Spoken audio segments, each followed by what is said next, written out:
Bonjour et bon vendredi les amis, la vie c'est comment? Akaba makuru yacu rero tuyatangira mu gihugu cya Tanzania nk'uko ikinyamakuru Mwana Sport cyabitangaje, akaba shampiyona yabo yiteguye gutangira ku itariki ya mbere z'ukwezi kwa gatandatu. Hanyuma reka tuvangara dukubitira mu gihugu cya Espagne kabisa mu binyamakuru byayo cyo biri kugenda bitangaza muri iki gitondo.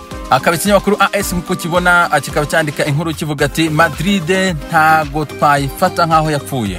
Ni Bernardo Silva muri entretien ndende cyane kabisa iganira yagiranye rero n'iki kinyamakuru cya AS, akaba yabigarutseho rwose avuga ati match retour iracyahari kandi ni ikipe dufata nkaho ari ikipe ikomeye, ntago ibintu birarangira. Ikinyamakuru gikomeza kimubaza byinshi cyane cyagiye kimubaza byinshi, akaba amaje ati ni heseri uri kureba ya Netflix muri iki gihe cyangwa filime, akavuze ko ari kureba yitwa Afterlife ngo nahawe kuyireba niba ufite Netflix. Hanyuma aravuga ati nanagerageje ati ndagerageza no muri iyi minsi kureba ko muri weekend nareba Last Dance, akaba ari documentary nziza cyane kabisa ya Michael Jordan. Hanyuma bamajije igitabo ari gusoma cyangwa se yasomye muri iki gihe bamaze bari mu mazu yabo, akaba Bernardo Silva umusore w'ikipe ya Manchester City akaba yavuze ati nasomye igitabo cyitwa Milk and Honey cya Rupi. Aravuga ati ni igitabo cyiza cyane. Hanyuma uyu musore bamaje ati bivugwa ko uvuga igiportugais, ukavuga icyongereza, ukavuga igifaransa, ukavuga n'igispanish ati n'ikirusiya. Aravuga ati mvuga izo ndimi enye atariko nta kirusiya nzi. Ubwo byumvikana ko uyu musore avuga igiportugais, icyongereza, igispanish ndetse n'igifrench.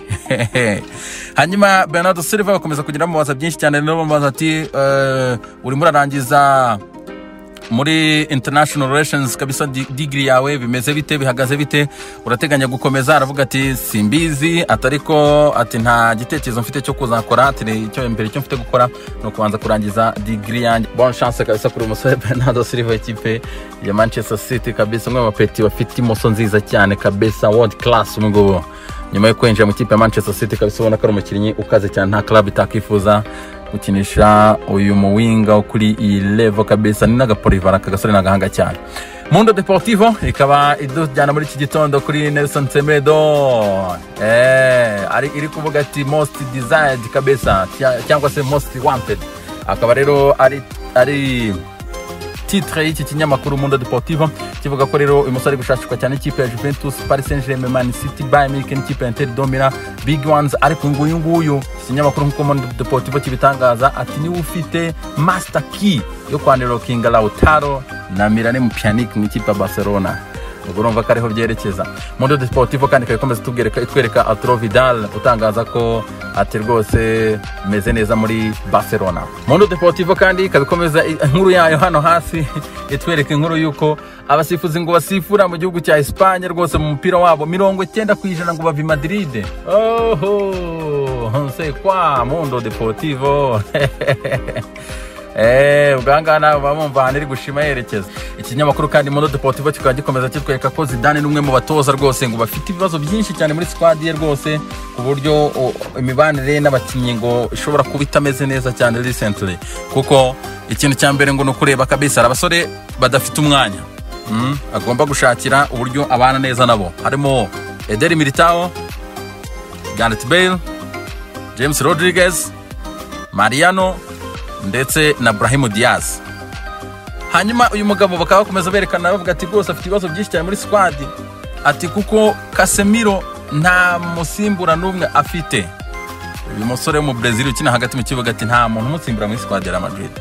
Ati n'ikindi afite option nyinshi ku mpande ku buryo agomba gushakamo abakinnyi babiri babanzamo, agashaka n'abandi baza gusimbura, ati kandi still bagakomeza bagasaguka ko afite abakinnyi barindwi bagomba gukina ku myanya ibiri.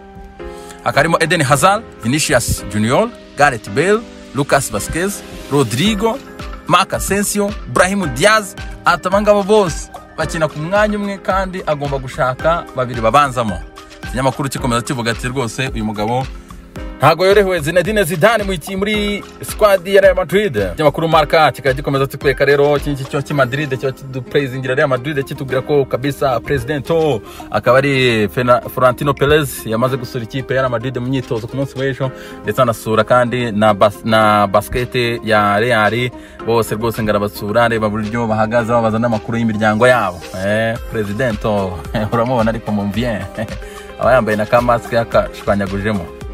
hanyuma ikinyamakuru kandi Marca kikaba gikomeza kitwereka ko Diego Costa ati noneho aje ari igisamagwe ati giteye ubwoba rwose ati ifite forme ziri hejuru cyane ati nyuma y'amezi abiri rero ati amaze muri iki gihe cya confinement hanyuma kandi akabana kino gihe cyo amaze bafunze byose byamufashe kwirikavara imvune ngafite akaba garukanye imbaraga cyane kabisa umusore wacu Diego Costa ari muri Champions League kimwe cya kane kirangiza nyuma yo kwelimina Liverpool.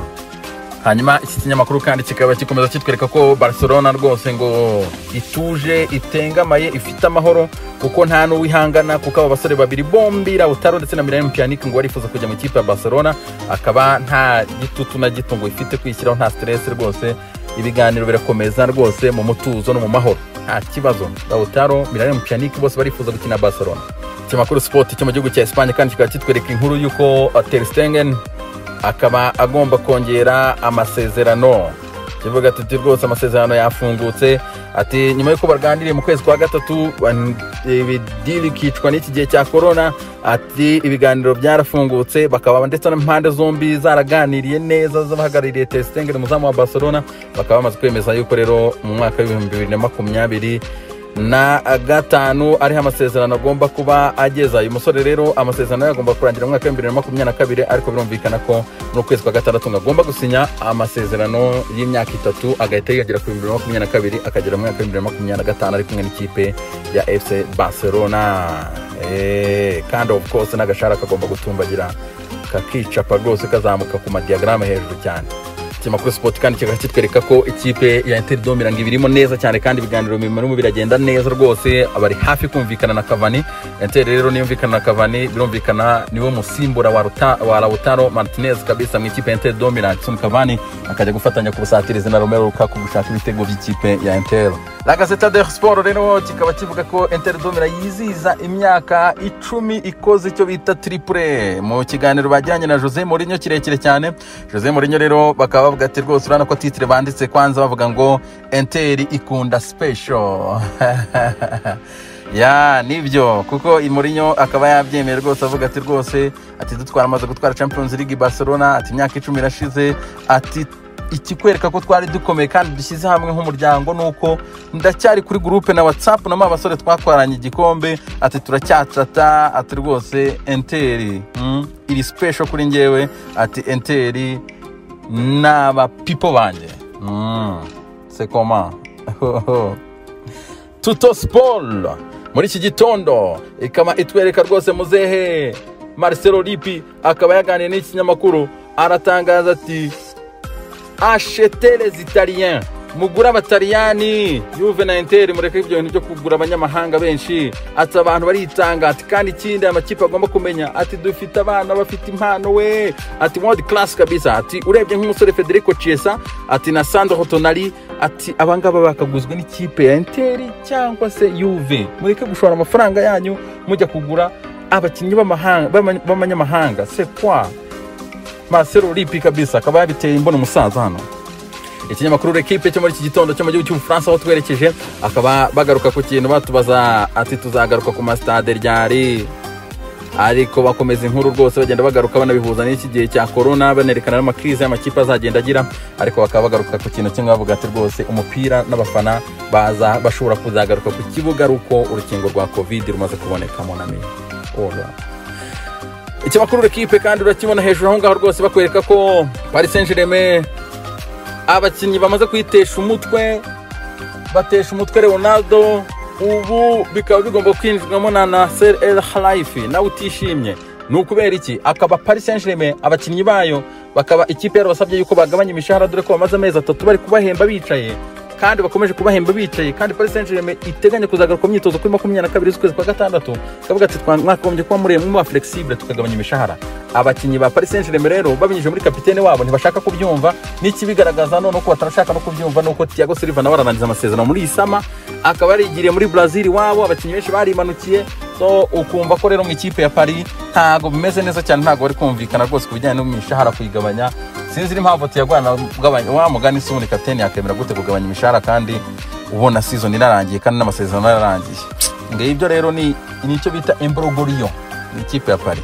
Ikinyamakuru The Sun kandi gikomeza kigaruka rero ku ikipe ya Manchester United rwose babibona Edu Duandejo yapresentaga igihembwe cya gatatu avuga ati rwose ikipe imyenda ishobora kuzamuka ikaba rero imyenda yagiye kuzamuka kugera kuri miliyoni 429. Ikipe kandi ikaba ikomeza gutangaza ko Eddie avuga ati rwose iminsi 18 ya mbere ati corona igitangira twahise dutakaza rwose miliyoni 23 nizo twakoresheje. Eddie akaba rero avuga ati rwose ibi bintu birakomeye cyane, ni ibihe bibi rwose by'ubukungu tugize rwose kuva twabaho, ni ikintu tugiye kurwana nacyo kuva Man United imaze imyaka 142, ubwo mbere tugiye guhura n'ibintu nk'ibi ngibi bikomeye. Manchester United kandi tukivuga rero turi kuri ibyo by'ubukungu byabyo, abakinnyi urabona ko bameze neza rwose, abakinnyi babo baza ku myitozo ku munsi w'ejo, urabona ko Pogba rwose yari afite Ferrari nshyashya yo bita super power y'umuhondo 250 by'amapaundi, umupeti yarabitanze bwana uzane black. Urayibona kabisa ukuntu isa y'abana, na amata kabisa, na amavuta isize ubuto bwawusa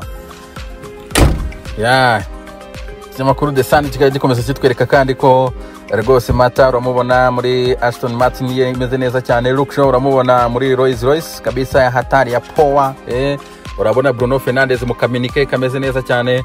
Hanyuma tuvanga kandi ikinyamakuru The Sun urabona ko kiri kugenda kitwereka rwose kivuga ati Ngolo Kante urumva akaba afite ubwoba bwo kugaruka ku buryo Chelsea igiye kumwemera yuko iyi saison rwose Kante atazagaruka.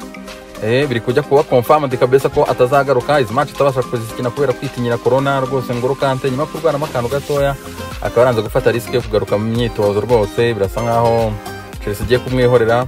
Kapiteni wa Liverpool urabona kandi nabikomeza nawe abivugaho, Jordan Henderson avuga ati rwose nta mahitamo ya buri muntu cyangwa uko abibona, rwose n'uburenganzira bwe kuba yaza mu myitozo cyangwa se ntayikore, nta force yari yose irimo. Uko Jurgen Klopp nawe yavugaga ku munsi w'ejo twagiye tubigaruka muri The Sun.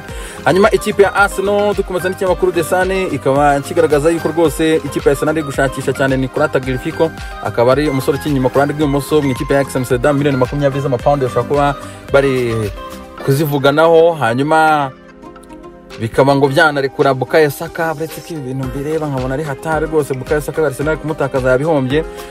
Hanyuma reka tugende kabisa tureba hano n'ibindi bintu. Ikinyamakuru The Sun kandi kikaba gikomeza kitwereka ko Brandon Williams uyu musore imyaka 19 w'ikipe ya Manchester United duhembwa 40 by'amapaundi ku cyumweru, akaba aratunguye papa we kuri anniversaire ya papa ku munsi w'ejo. Papa we rero yuzuje imyaka rwose, urana ko ari umuviye nk'imyaka 50 gutyo, akaba yaramuguriye Mercedes 4x4 imeze neza cyane rwose, urayibona ahangaha ibintu ni très bien.